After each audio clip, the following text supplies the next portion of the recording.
Hey everybody, welcome back to the Percy Jackson Son of Poseidon podcast. This is part 2 of the review for Percy Jackson and the Olympians, Last Olympian. So we left off the book in the middle of the Battle of New York, just after Annabeth gets hurt by Ethan.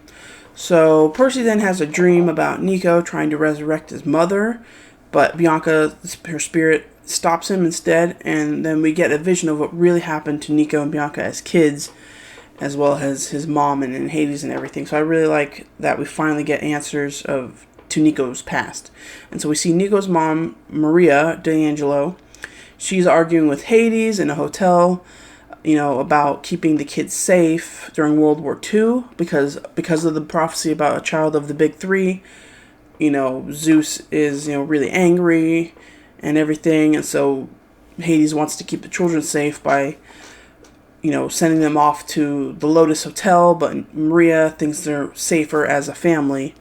And, it's unfortunate because then Zeus blows up that hotel, and instead of killing the kids, he ends up killing Maria, which obviously, infuriates Hades.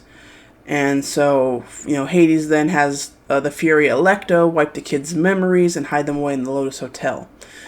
And then out of anger, Hades then destroys and curses the spirit of the Oracle, which is why the Oracle of Delphi is a shriveled old mummy instead of a living girl. So I kind of like that we get an explanation for the history of the spirit of Delphi also.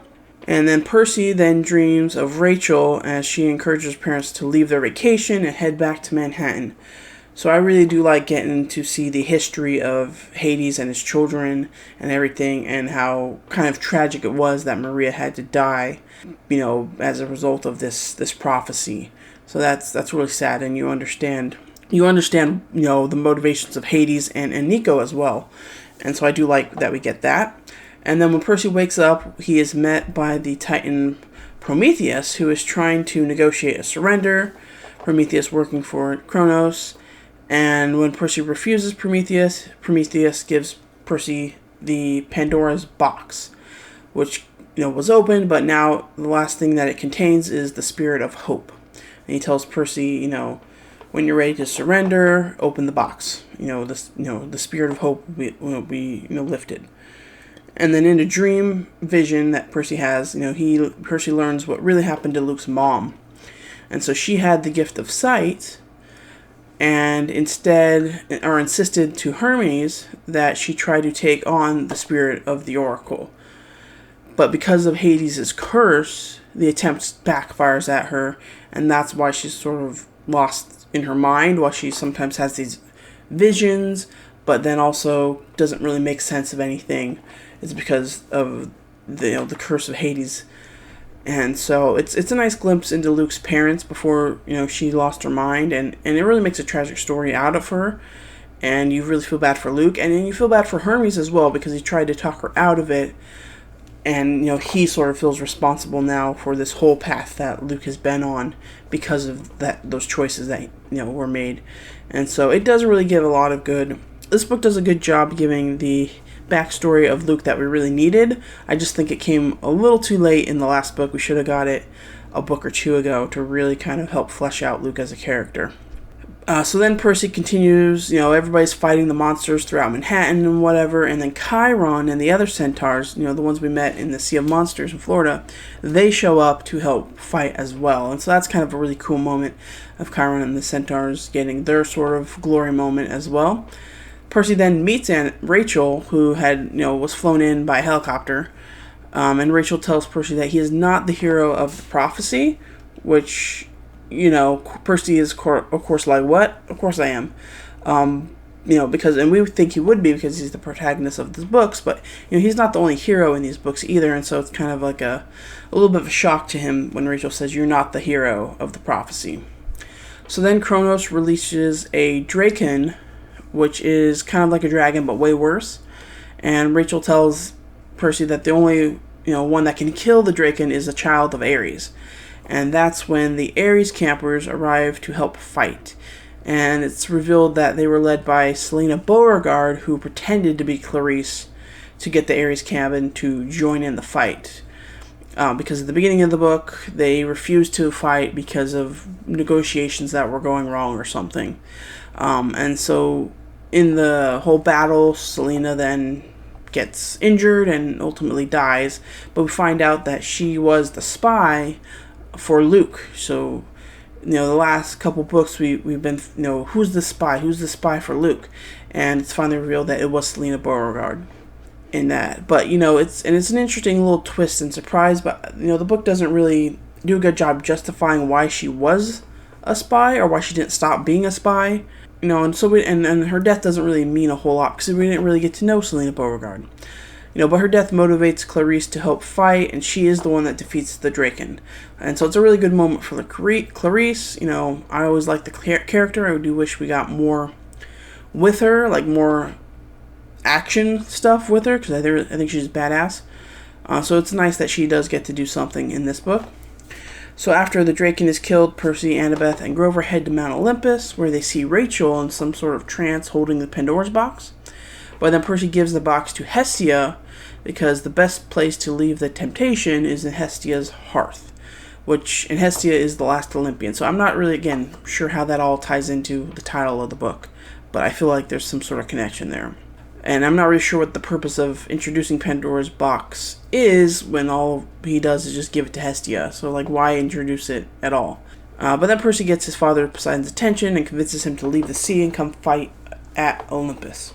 As Kronos approaches Olympus, Hades, along with Persephone, Demeter, and Nico, also arrive to help in the fight.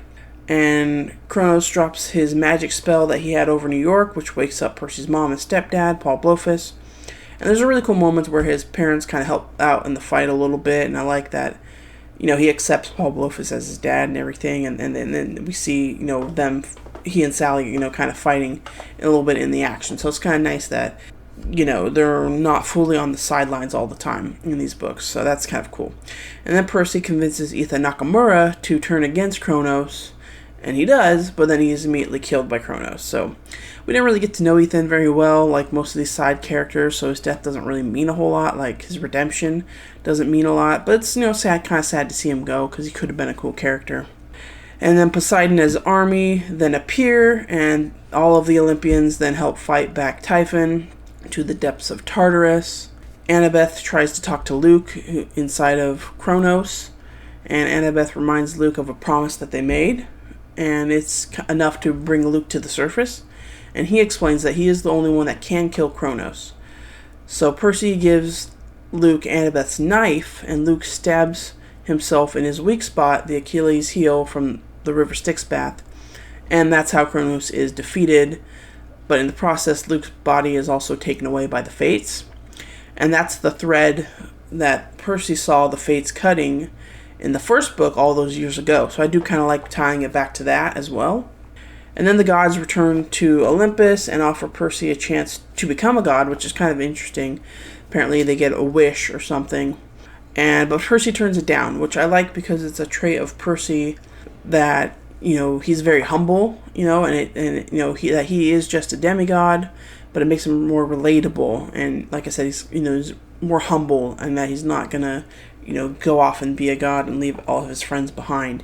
He does something more selfless with his wish. So instead, Percy uses the wish to force the gods to claim all of their half-blood children, and those of the minor gods to be recognized at Camp Half-Blood as well, in addition to adding extra cabins at camp, including a cabin for the children of Hades. Hades does not have a cabin at the camp, but now Percy is telling them, you need to take accountability, you need to recognize all of your children, the minor gods need to recognize their children, and they should all have cabins at camp. And so it works. The gods made a promise, and they honor their promise.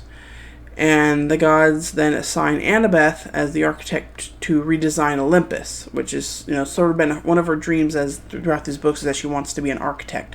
So it's kind of bringing her character also full circle, especially since she has, the laptop of Daedalus and everything, who was her, hero of architecture. So that's a nice little moment for Annabeth. And then Grover gets a seat on the Council of Cloven Elders, and it's nice to see that he finally gets the respect, recognition, and credit that he deserves for finding Pan and then, taking on that new role of, reinvigorating the wild and everything. So I do like that. We also wrap up Grover's character as well. And so the pact of the big three is then broken because the prophecy is now over. And so, who knows? Maybe Poseidon will have more children and Percy won't be the only one, at the cabin anymore. So that could be kind of cool. So then Percy, Annabeth, and Nico head back to Camp Half-Blood, where Rachel decides to then take on the spirit of the Oracle. And she succeeds in becoming the new spirit of Delphi. Hades apparently drops the curse or something.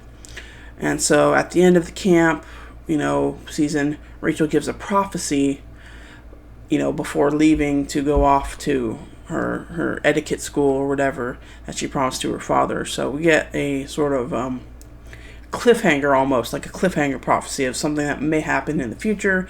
Kind of leaves the door open for more stories within the Percy Jackson world. I do know that there's the Hero of Olympus series. I'm not sure if that is what this prophecy is about. I haven't read those books yet. I might read them. I'm not sure yet. So that could tie into everything. So it's a good ending that wraps everything up while leaving the door open for another book.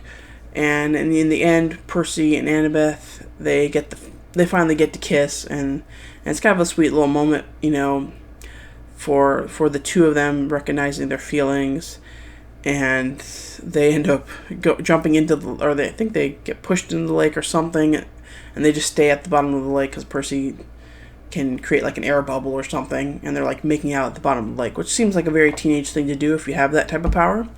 So I do kind of like that, and I like Percy and Annabeth finally admitting their feelings, and Rachel, stepping to the side and letting them be together. So I do like that, and her taking on the new role as the new Oracle, that's also cool. So, I like how we wrap the ending of the book. I don't necessarily love everything about this book, but we'll get to that in the next part of the book where I'll summarize the whole book as a whole and go over more of my thoughts. But that's it for this episode of the podcast. So thank you for listening, and stay tuned to the final review of The Last Olympian and the book series as a whole as well. So thank you all for listening. This has been the Percy Jackson Son of Poseidon podcast.